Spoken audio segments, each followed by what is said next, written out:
What's going on, everybody? This is Steins Gate, Episode 2. Gonna watch it and then discuss it. Last time, we had an introduction to our characters, Okabe, Mayushi, and Daru. We had some time travel shenanigans with this woman being killed, but then she's alive, some satellite crash, someone on the roof who maybe was a time traveler, a message going back in time, all kinds of stuff that we don't really know the details of, and I'm really excited to see what's going to happen next and get more into it. So, let's go. If you want to get these videos a week early, check out the Patreon in the description below.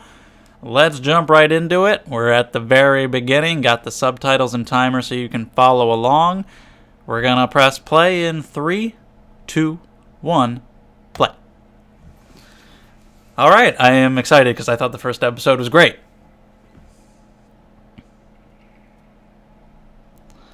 So we're picking up right where we left off with him seeing Makise Kurisu, and he's like, but you got stabbed and died.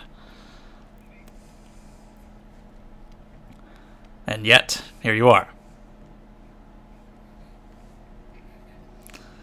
And he's the only one experiencing this. We're in a similar state as he is, although we know more. Should I call the cops? Whoa, yeah, buddy. Don't start doing that now. We at least understand there's... What? We at least understand there's time travel happening. He has no idea. But for the details, we're confused the same way he is. Not to him, it wasn't.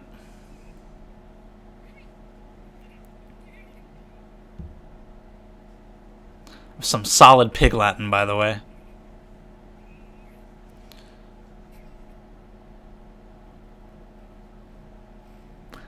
I didn't know if she was gonna have like a reaction to that. I didn't know why she would. Pretty sure he said that before and she didn't care. But yeah, she has no idea. To her, she was just harassed randomly and her clothes almost removed by some guy telling her she was stabbed, which would have to unnerve you a bit, even if you're like clearly a crazy man, no idea what the hell he's talking about. It would probably weigh on your mind, and you'd have to wonder.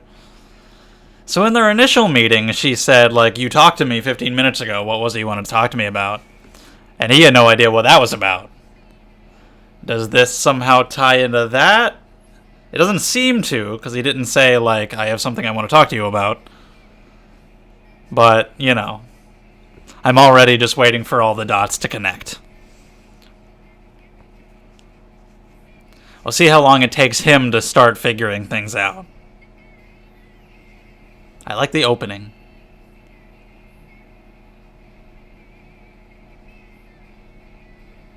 It's pretty good.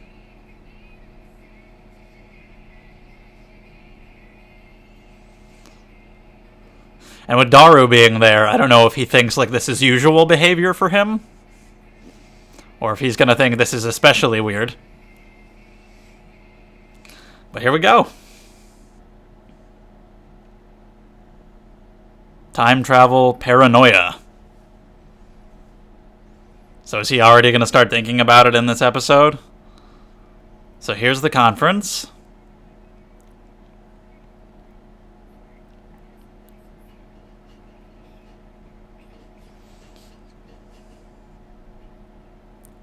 No ghosts. Thinking, talking about time machines, is it gonna make him think about it immediately? Okay, well, sure. She doesn't believe in time travel. And he's like offended. I mean, I would have to agree with her.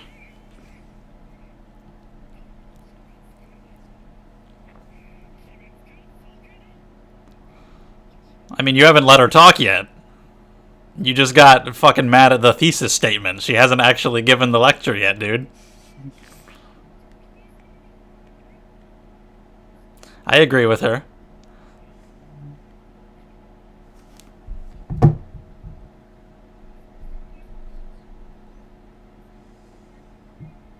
All right. She really doesn't have to play along with him. Let's have a debate. Or we'll go outside.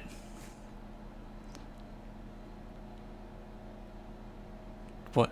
Did she stomp him? Like, did she embarrass him? That's a lot of shit on the board. And I don't understand a goddamn thing about it. Cosmic string theory? I mean, yeah, I studied it in elementary school, of course. But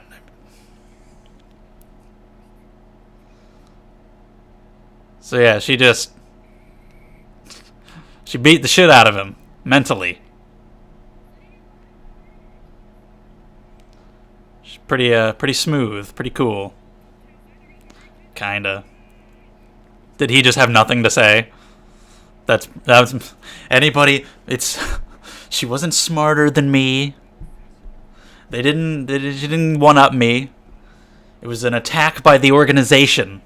It's a good way. I love the laugh. It's a good laugh, but it's a great way to just disregard anybody who beats you in anything. The organization is trying to get me. That's all it is. Somebody's doing some kind of training. Ruka. Probably not the full name. Doo-doo-doo. Oh, it was actually called him by the made-up name, Rukako. What? Started to call him by his real name, but then caught herself and...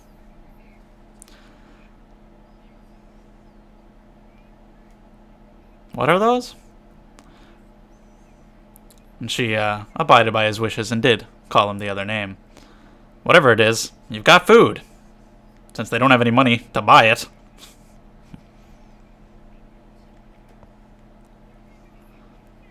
So she seems to be into him.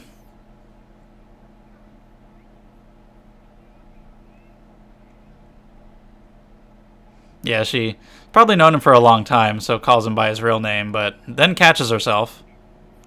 I don't think that's correct. All right, Junie boy.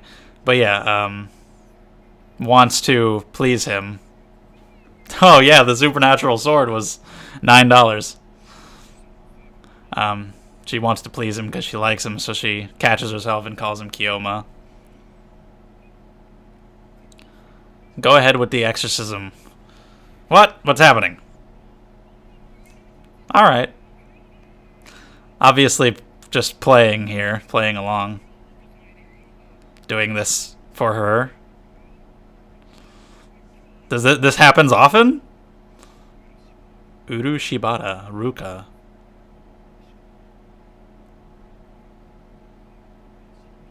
But. Okay. And you blush at it, okay. He's just straight up saying, like, he's hot as fuck. When I look at him, I get a boner. But, it's a dude. That's fine.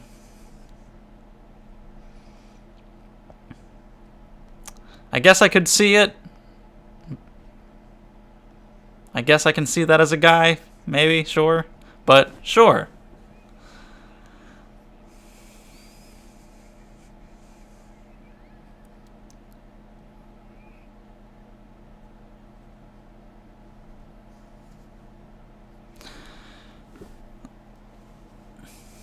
Are you gonna go anyway? You can't abide by these rules. Oh, did she? No, I thought she was like undoing the chain or something, but or stepping over it. She pulled out this watch.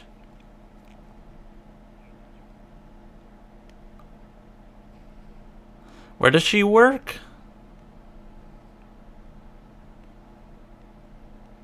So we know where she gets money. She does have a job. I don't know if we know what it is. Yeah, she should have heard that scream. I mean, now I guess she wouldn't have the memories of that, but in that timeline, I don't know if she heard it.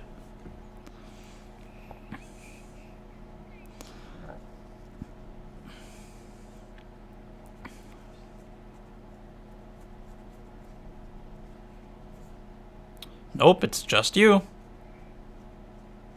You should think it's time travel just because that would prove your side of the argument right. What should he call you?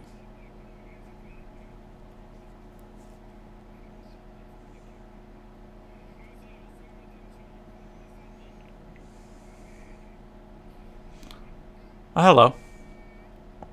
Okay, we're getting introduced to some of the more, I guess, major characters. Rukako and this person, Miss Part-Timer, Amane Suzuha.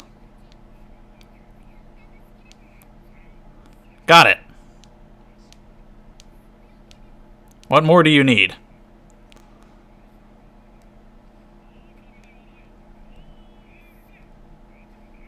Like double? Jesus. Doubling your rent?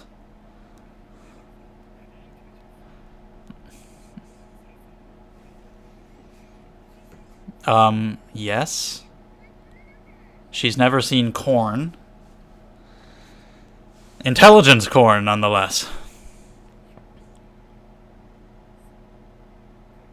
Who? Who are these people? Just probably random people that were absolutely nothing, but he's a conspiracy theorist. So has this girl never seen corn? Like, really? Because she's from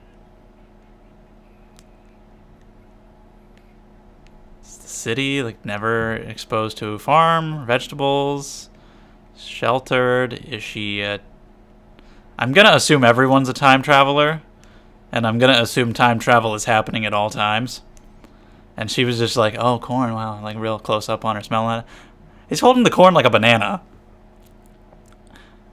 So if she was like a time traveler from like a post-apocalyptic future where they don't grow corn anymore.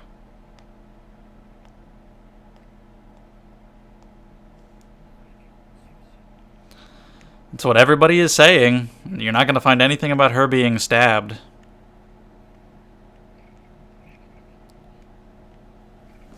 Of course, you wouldn't think, even if he believes in time travel, he wouldn't think that he just traveled in time. Like, he didn't enter a time machine and do anything. All he did was send a message and then suddenly, whoa, what's going on? He wouldn't think, like, he could just randomly, out of nowhere, for no reason, go back in time. But he's just crazy enough to maybe start thinking about it soon.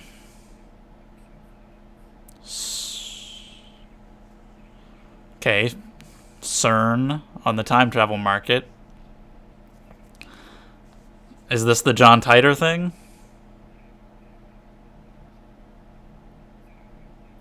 So CERN has created a dystopia. Is this actually what... This is what's happening in the plot?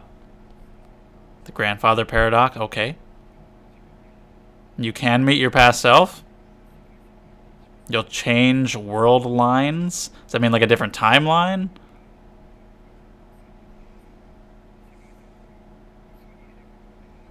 Okay, so parallel timelines was what we're working with.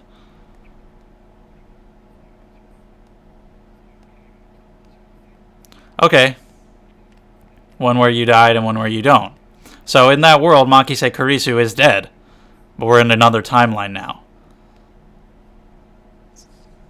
Okay, I'm glad that they've established that. Well, because that's one of like the big questions. So are they saying that John Titor in this story was like telling the truth? But yeah, like that's one of the big questions about time travel stories. Are there parallel timelines or not? And in this one there is. What were the like maids on the bottom right? Looked like one of the characters from the OP, I think. How can there only be 12? Yeah, that doesn't make any sense. Unless they're hiding it, the organization doesn't want you to know. But now it seems like there is an organization, CERN, so how much of his craziness is true? And how much of that is coincidence?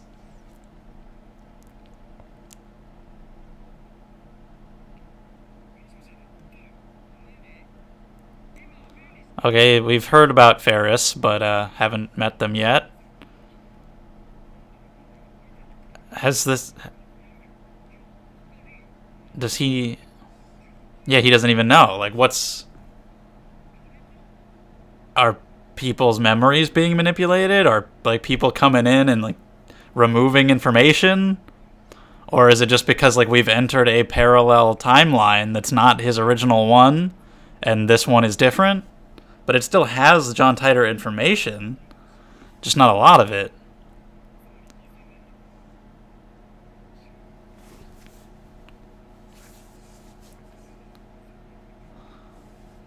Okay.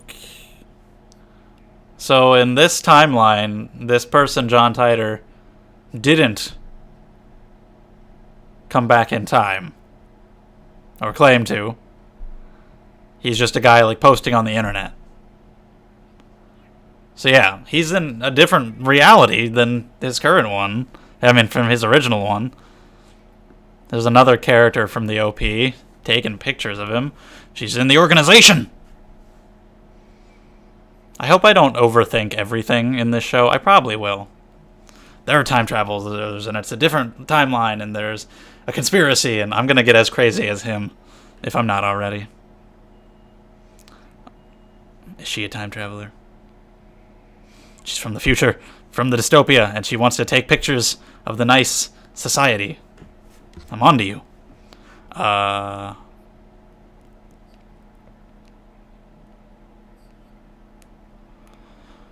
Okay, bring her to Daru.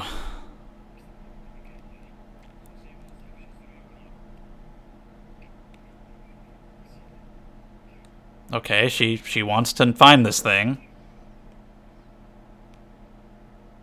He doesn't want pictures of him out there because who knows what they'll do with them. It's a very simple bargaining chip that wouldn't work on a lot of people.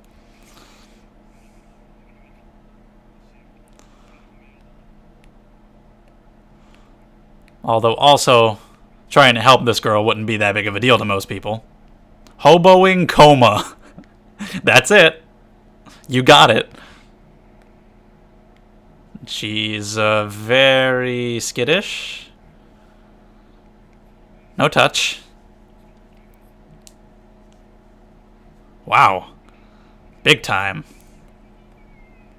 And here are the cat maids or whatever. Hey there. Mayuri?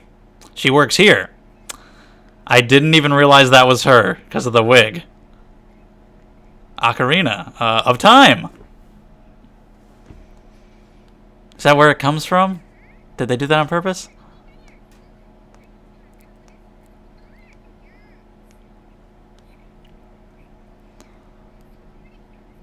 So we're just getting introduced to all the other girls. The boy girl. You've got a stealth field. The cat maid girl. The corn girl. And the taking pictures girl. And this is Ferris. And she's just playing along with his shit.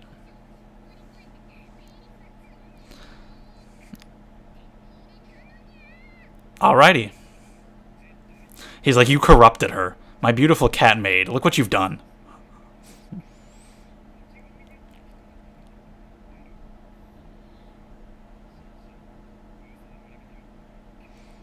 My shit's real, though. She's lying.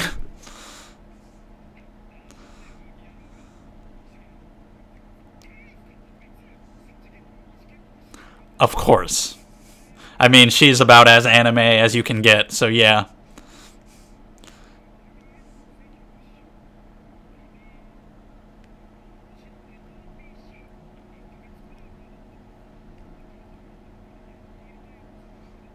Do you know where you could find it? And why does she want it? What the hell is that?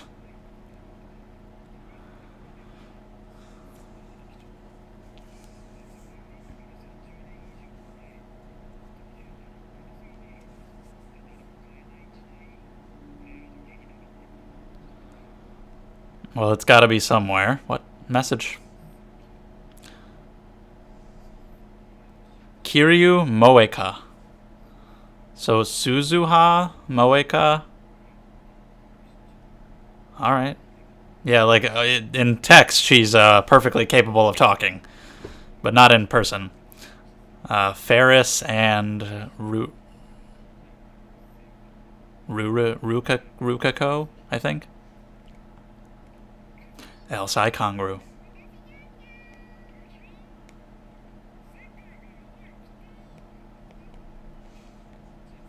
The world is in danger. Again, like how much do I want to get into the conspiracy theories? Like what? Why did she write that? Why is that there? Like I'm already just thinking about every little detail in this show so much. And I don't know how much of it is warranted, but I like it a lot.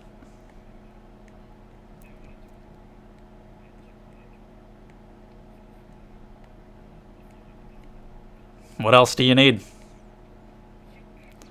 So, yeah, nothing. She had to write her name on them, like, don't destroy my bananas, please, I bought them. Oh, okay. Why do they have her name? Yeah, because they're still hers then. All of them, though? What?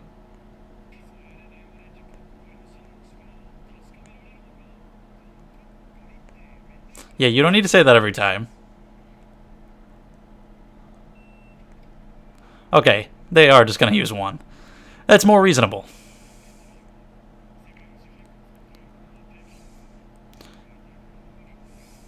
Spend money to make money. Go big or go home. Is it jelly?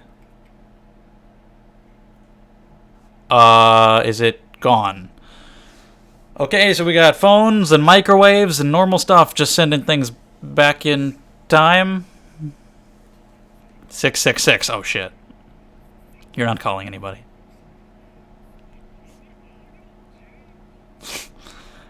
I do like that he calls him out all the time.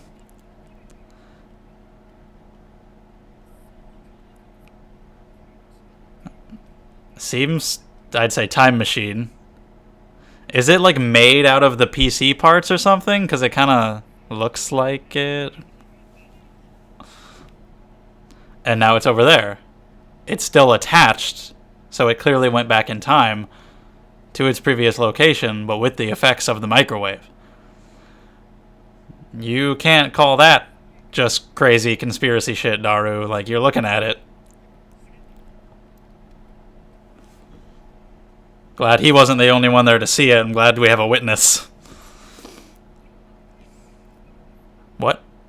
Oh, and she's just here. And so she sees it too. Was she lying at the lecture? Does she believe? Or is she going to now? Like, what? God damn it. Shit, I want to keep watching. I'm intrigued. I'm very intrigued. I like the show a lot. And I'm only at the beginning. People say it starts slow. And I've heard people say the beginning isn't very good. Fucking, I think it's really good so far. I'm like way into it. So if it gets better, then holy shit. Yeah, I like it. So is there anything after the credits? Probably not. No. Okay, so there's the reaction, and let's talk about it. All right, Steins Gate Episode 2.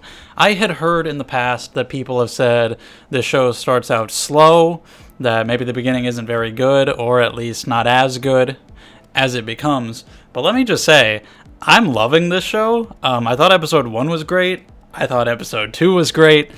If it gets better, like, which I assume it will, because like the plot will really kick in and we'll see everything happening, because right now it's still very vague and unclear and mysterious, and who knows, maybe that's actually the part that I'm more into. Maybe I'm more into having no idea what's going on, but just because of all the praise that this show gets, I assume that once everything is explained and you do start getting a clearer picture of what's going on, that it's a satisfying reveal and that the character and plot arcs are satisfying. So once we get more into that, when things really like kick into gear, I'm like, I can't wait, because I'm already really into this show, and like I want to keep watching it. I want to see more.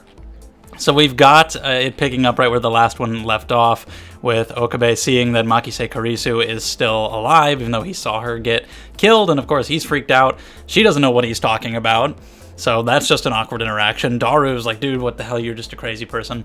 And now, in their original interaction before, she had said, like, you wanted to tell me something, like 15 minutes ago or whatever. What was it? And he didn't know what she was talking about. So in that timeline, he had interacted with her before, and we don't know what that's about. That doesn't seem to be connected to this. We've gone to like a whole nother timeline now, but it's just interesting, me in my head trying to keep track of every teeny tiny little detail. Because I'm going full on conspiracy theorist. I'm going full into the shoes of Okabe, which like makes him a really great main character. I'm liking him a lot so far. For many reasons, but with him and Kurisu in this episode, the dynamic is interesting because they have this little debate that we only see her side of, because we can assume that's really the only side that mattered, because he probably didn't have any rebuttals to what she was saying, but she was saying she doesn't believe time travel is possible, and he's like, that's absurd. He wasn't even going to let her do her lecture at the beginning. He immediately stood up like an asshole and yelled at her, so he kind of deserved to get shut down like that, but she seemed to have pretty defined, realistic, mathematical, scientific reasoning behind her ideas, and he probably was just like, the organization. That's all it is. It's not that she was smart or that I'm wrong. Like the organization technically planted her here to shut me down. So that's just an excuse for everything. But that was cool to seeing her play that off really smoothly and him getting all flustered. And then she shows up at the end in their lab witnessing what they just did, which seemed to involve time travel. And I don't know what her deal is. There's probably more to her than there initially seemed. Does she actually believe time travel is possible? And that was just an act for whatever reason. She's just like there to stake out the place and see if there might be anything going on related to time travel. And she's saying she doesn't believe in it to try to draw out people who do. Or did she just follow him for other reasons? How much of this organization thing is actually real? Like, that's what I'm saying. It's getting in my head now, too. Like, every single thing that happens, I'm like, is it the organization? So, like, he's just a really fun, entertaining main character. Again, I love his maniacal laugh. And also, you're just in his shoes because you don't know what's going on, except in general time travel shenanigans, which he seems to be figuring out now, too. And also, like, I just start thinking every little thing. Like, what is this? What are they doing? He gets this food served to him that said, the world is in danger. And I'm like, what? Like, I'm going as crazy as he is. I'm just thinking, oh, this is the organization. Because we do find out, according to John Titor, who in this story they're saying like really was a time traveler apparently, CERN, this organization, has a monopoly on time machines, and they used it for their personal gains and have created a dystopic future. And so, like, there is an organization. How much of that is just, like, coincidental to the fact that he happens to be a conspiracy nut and thinks there's an organization after him? Probably entirely, but who knows? But yeah, everything I see I'm getting suspicious of, and every one I see I'm thinking that they're a time traveler, which he's probably, like, as he gets more into the time travel stuff, he might start thinking that way too. But for now, like, I'm just really into the head of Okabe and really relating to him, and I'm already, even as early as episode 2, just like, again, getting suspicious of every little thing and trying to think a lot about every little thing, to the point where I feel like I'm going to overthink it all and say something really stupid and get yelled at in the comments. But I'm just like, wait, if this is that, if they travel back here and there's parallel worlds. So yeah, we do learn that there are parallel timelines. It's one of the main questions you always have to ask in a time travel story. If you go back and change something, is that going to change something? Like, just, that's it? You've changed it? Or does it create, like, branching worlds that, like they say in this example? So you get murdered, you go back in time to stop it, or someone goes back in time to stop it. Creates two worlds, one where the person survives and one where they don't. So that's what we're operating under here. So in that initial timeline that Okabe was from, Makise Kurisu did die, and when he went back in time, he's now in just a different timeline that seems to be pretty much entirely the same, except that John Titor didn't come to the year 2000? Seemingly? We don't really know what else there is, but yeah, like, there's barely any information about him. Daru doesn't know who he is. Like, the books are gone. And he's like, why? It was 10 years ago, but it was a big event. There should be a lot of results about him. But there's, like, no information other than this, like, small little chat room that he's in with the John Titor guy now. So in this world, in this timeline, John Titor came back to this year. He didn't go to 2000. He even says that. I never went to 2000. So, like, is there a specific reason that he time traveled to this timeline? Like, is there a reason for that? Is it just random? That's just coincidence? That's just where he happened to go? But that's bizarre, and what else is different? Every time he travels back in time, are there going to be, like, small little differences? What is the cause of all that stuff? I don't know. I got to get into all the tiny little details, and it's going to probably drive me insane, but I'm looking forward to it. So we also get introductions to girls, many girls in this episode. It is still anime, it is still a visual novel. You gotta have all the girls.